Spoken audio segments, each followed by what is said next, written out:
আচ্ছা, আমরা যদি আমাদের সাজেস্টেড টপিক গুলো নিয়ে ডিসকাস করি।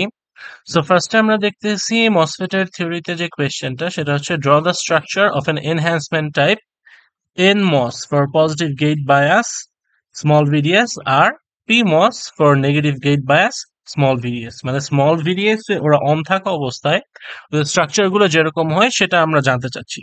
সো আমরা যদি স্লাইডে যাই তাহলে আমরা দেখতে পাবো সো এটা হচ্ছে আমাদের ইন্টেন্ডেড ফিগার। এই যে আমরা যদি স্লাইড নাম্বার 9 এ দেখি, সো এটা হচ্ছে আমাদের ইন্টেন্ডেড ফিগার। সো এখানে মসফেটটা অন থাকা অবস্থায় with positive gate voltage small VDS দিলে স্ট্রাকচারটা দেখতে কিরকম হবে, একটা চ্যানেল ফরমেশন হবে। সো এই ফিগারটা উইথ অল দ্য লেবেলিংস আমাদের প্রোভাইড করতে হবে। ওকে, আর ইকুয়েশনের যে সেকেন্ড পার্টটা পিমস for negative gate bias small VDS, সেটার ফিগারটাও আছে। আমরা যদি দেখি পরে গিয়ে যখন পিমস এর ফিগারটা প্রোভাইড করা হয়েছে, এটা হচ্ছে পিমস। সো এই যে রাইট সাইডের যে ফিগারটা, সো এটা হচ্ছে আমাদের রিকোয়ার্ড ফিগার ইকুয়েশনটার জন্য, যে পিমস এ যখন আমরা একটা নেগেটিভ গেট ভোল্টেজ দিয়ে পিমসটাকে অন করি, সো তখন এটার স্ট্রাকচারটা দেখতে কিরকম হয়, চ্যানেলটা যে ইনডিউস হয় সেটা এখানে শো করা হয়েছে। সো এই ফিগারটা উইথ অল দ্য প্রপার লেভেলিংস এখানে প্রোভাইড করতে হবে। দেন কোয়েশ্চেন 2 যদি আমরা দেখি, draw an equivalent circuit for NMOS in saturation. So আচ্ছা, এর আগের ফিগারটা ছিল স্লাইড 23 তে, ডান সাইডের ফিগারটা। এবার কোয়েশ্চেন 2 এর জন্য যে রিকোয়ার্ড ফিগারটা সেটা যদি আমরা দেখি, দেন সেটা হচ্ছে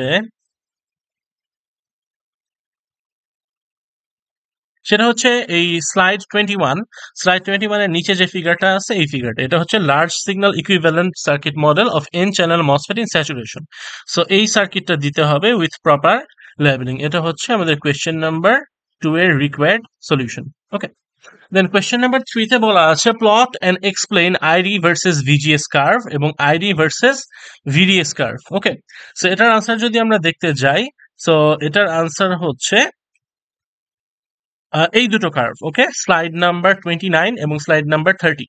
সো এই দুইটা কার্ভ উইথ প্রপার লেবেলিংস আমাদের শো করতে হবে, ড্র করতে হবে, এক্সপ্লেইন করতে হবে যে কার্ভের ট্রায়াড রিজিয়নটা কোনটা, স্যাচুরেশন রিজিয়নটা কোনটা, কাট অফ রিজিয়নটা কোনটা, এবং কেন, কখন মসফেটটা অফ থাকতেছে, কখন এটা ট্রায়োড থেকে স্যাচুরেশনে যাচ্ছে, এই জিনিসগুলো আমাদের মেনশন করতে হবে। সো এটার এক্সপ্লেনেশন চাইলে এই রিলেটেড যে এক্সপ্লেনেশনটা আছে আমাদের বইয়ের পিডিএফ এ, সেডার স্মিথের বইয়ে, তো সেখান থেকে তোমরা দেখে নিতে পারো। এই ফিগারটা আর এই ফিগারটা, এই দুইটা ড্র করা এবং এক্সপ্লেইন করা।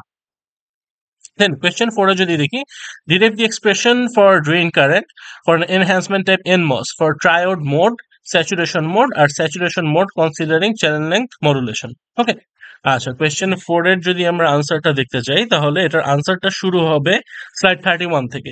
সো স্লাইড 31 আর 32, এই 32 এর এই যে উপরের এই লাইন পর্যন্ত, এটা হচ্ছে এ নাম্বার কোয়েশ্চেনের আনসার।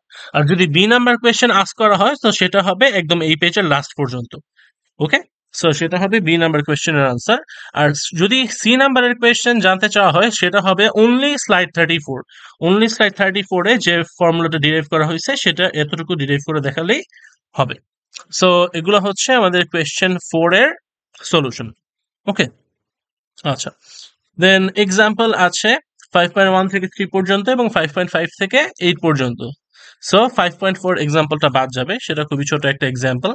সো এই ম্যাথ 5.1, 5.2, 5.3, 5.4টা বাদ যাবে, 5.5, 5.6, 5.7, 5.8। সো এগুলো আমাদের থাকবে ম্যাথে ইনক্লুডেড। ওকে, আচ্ছা, সো এরপর আমরা যদি অপেম্পের সাজেস্টেড টপিক গুলো দেখি, সো ফার্স্ট সাজেস্টেড টপিক হচ্ছে draw an equivalent circuit of op amp. Okay, so সেটা আমরা পাই এই স্লাইড নাম্বার 4 এ। এই যে এখানে যে ফিগারটা আছে এটা হচ্ছে আমাদের equivalent circuit of a non ideal op amp.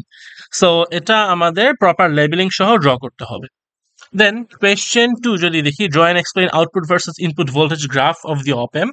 So সেটা আমরা পাবো স্লাইড নাম্বার স্লাইড 7। সো এখানে এই পাশে যে গ্রাফটা দেয়া আছে সেই গ্রাফটা হচ্ছে আমাদের এই কোয়েশ্চেনের ইন্টেন্ডেড ফিগার। আর এখানে গ্রাফটা কোন রিজিয়নে কিভাবে কেন অ্যাক্ট করতেছে বা আউটপুট ভোল্টেজটা কত হবে সেটা এক্সপ্লেন করা আছে, এন্ড বইয়ে ফার্দার এক্সপ্লেনেশন করা আছে। সো তোমাদের গ্রাফটাকে এক্সপ্লেন করতে হবে যে আমাদের ভোল্টেজটা যে আউটপুট ভোল্টেজটা যে ইনপুট ভোল্টেজের সাথে লিনিয়ারলি বাড়ে বা লিনিয়ারলি কমে বা অ্যাম্প্লিফাই হয়, and at the same time ও যে একটা সময় পজিটিভ স্যাচুরেশনে পৌঁছায় যায় এবং নেগেটিভ স্যাচুরেশনে পৌঁছায় যায় depending on the supply voltage. Okay, so এই জিনিসগুলো এক্সপ্লেন করতে হবে। দেন আমি যদি কোয়েশ্চেন নাম্বার 3 দেখি, derive the expression for output voltage of summing amplifier. Okay, so এটা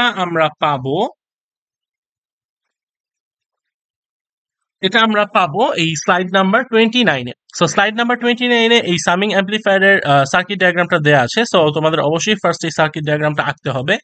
দেন এর পরের স্লাইডে 30-তে যে এই ডিরাইভেশনটা দেয়া আছে, ডিরাইভ করে লাস্টে যে এই ভি নটের একটা এক্সপ্রেশন ডিরাইভ করা হয়েছে, সো তোমাকে হচ্ছে এই এক্সপ্রেশনটা ডিরাইভ করতে হবে। ওকে, সো আলটিমেটলি এই স্লাইড নাম্বার 30-তে যা যা দেয়া আছে সার্কিট ডায়াগ্রাম, ডিরাইভেশন প্রসিজিওর এবং লাস্টে ফাইনাল আউটপুট ভোল্টেজের এক্সপ্রেশন। ওকে, সেটা আমাদের শো করতে হবে। সেটা হচ্ছে কোয়েশ্চেন নাম্বার 3 এর ডিজায়ার্ড সলিউশন। দেন আমরা যদি দেখি কোয়েশ্চেন নাম্বার 4 এর হচ্ছে derive an expression for output voltage of difference amplifier. Okay, so এটা যদি আমরা চেক করি, সো এটা আসবে আমাদের শুরু হচ্ছে স্লাইড 33 থেকে। সো স্লাইড 33-তে এখানে একটা সার্কিট ডায়াগ্রামের ছবি দেওয়া আছে। সো এটা হচ্ছে আমাদের ডিফারেন্স অ্যাম্পলিফায়ারের সার্কিট ডায়াগ্রাম। সো এর পরের স্লাইডে এটার যে আউটপুট ভোল্টেজ সেটার ডেরিভেশনটা দেখানো আছে। সো এই স্লাইডটাও আমাদের দিতে হবে।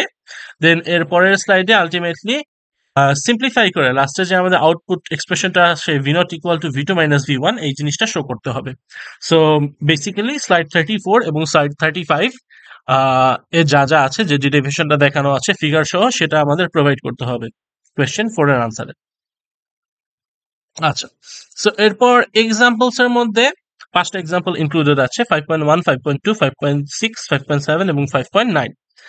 সো শুরু থেকে যদি আসি, ওকে, সো এটা ছিল এক্সাম্পল 5.1, এটা ইনক্লুডেড আছে। দেন এটা ছিল এক্সাম্পল 5.2, এটাও ইনক্লুডেড আছে।